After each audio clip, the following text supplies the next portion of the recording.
Guys, there's times I look at the stuff that Cold Steel does and I'm like, are they going to keep getting more over the top? And I think the answer is yes, because this is the new version of the Recon Scout.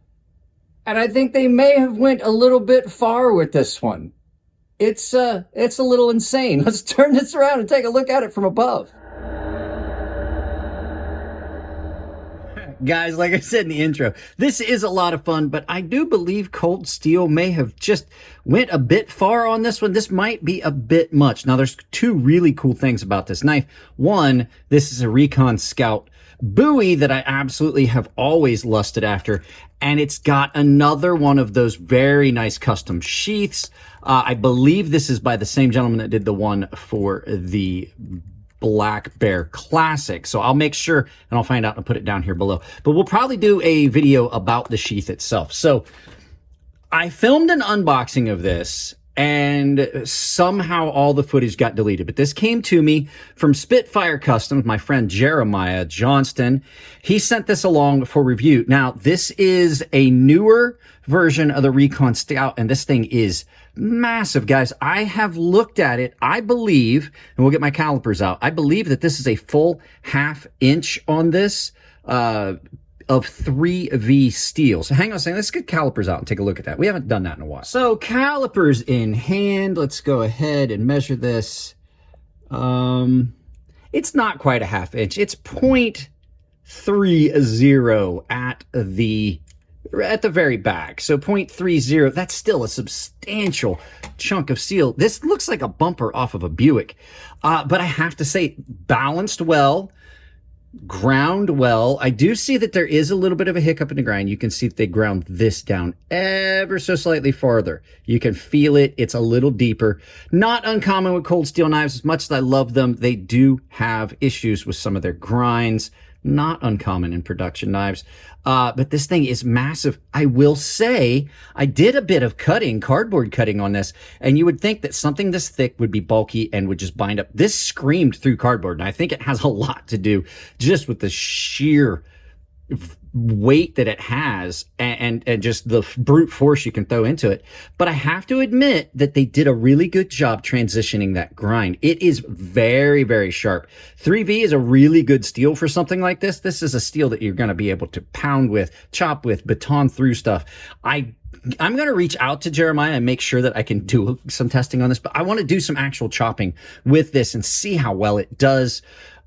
Because this is a camp knife. This is something you would take out in the field. Now, this isn't going to be a real long video because there's not a lot to talk about. There's a lot of good pros and cons and things like this. You can see that this originally had a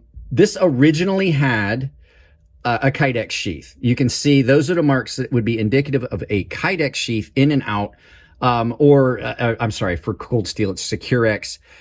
I don't like how Securex sheaths scratch up knives. I'll show you what it looks like on one of my knives. This is my Cold Steel OSS, and it has a Securex sheath, and you can see scuffs and things like that that you get from that. And it's because Securex is not really good. It's not a good material. It has a tendency to dull your blades. This knife gets dull on the spine every time, like right in this area, every time I draw it and resheath it. And it's because Securex it's not a real good material for a sheath. It's very, very abrasive. So you can see that that's obviously been in there. Another thing, this has a sharpened swedge, sort of.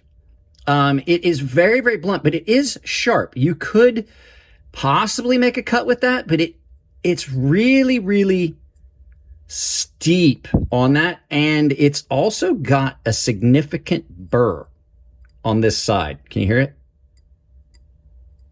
So while it is a sharpened swedge, sort of, it's not a sharpened swedge like you see in something like this. Well, this is a dagger, actually, so it's double ground, but you can see that's a completely sharpened swedge. It has its own edge.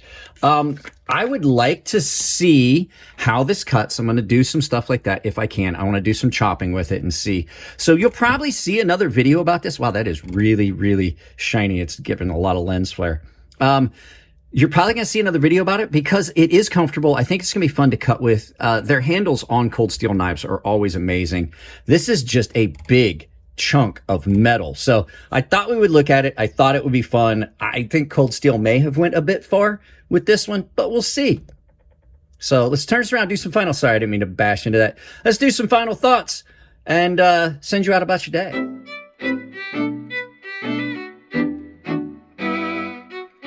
A lot of tongue-in-cheek in the intro on this, but absolutely, this is an amazing knife. Cold Steel has made historically some of the best fixed blades you are ever going to find. And I don't think this is an exception. I think this is a great, great showing, a great, great version of an already amazing outdoor knife. So we're going to do some testing on this. I'm going to try and get some testing done. Last time I did some outdoor testing up in the desert, it didn't come out well, and I had to scrap the entire video. So we'll see. Maybe we'll just do it here where I know I can control lighting and audio a little bit better. So that being said, guys, that's basically it on this one. Not a real long video because I haven't done much with it. It was supposed to be an unboxing video. The unboxing footage got lost. So we're doing this instead. So yeah, just a real quick intro into some insanity from Cold Steel. It's massive. If you like the videos, give them a thumbs up. If you don't like them, give them a thumbs down. But please try to tell me why I can't change the content if you don't tell me what you don't like. If you want to support the channel,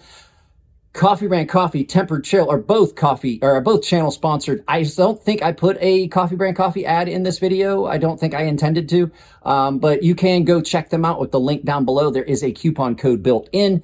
I also have a coupon code for Tempered Trail where Nathan is making a bunch of stuff, kilties, laces, hand-sewn wallets, all kinds of stuff that are quality products. Small business, support him. He's a really good dude. He's the designer of the Enigma multi-tool.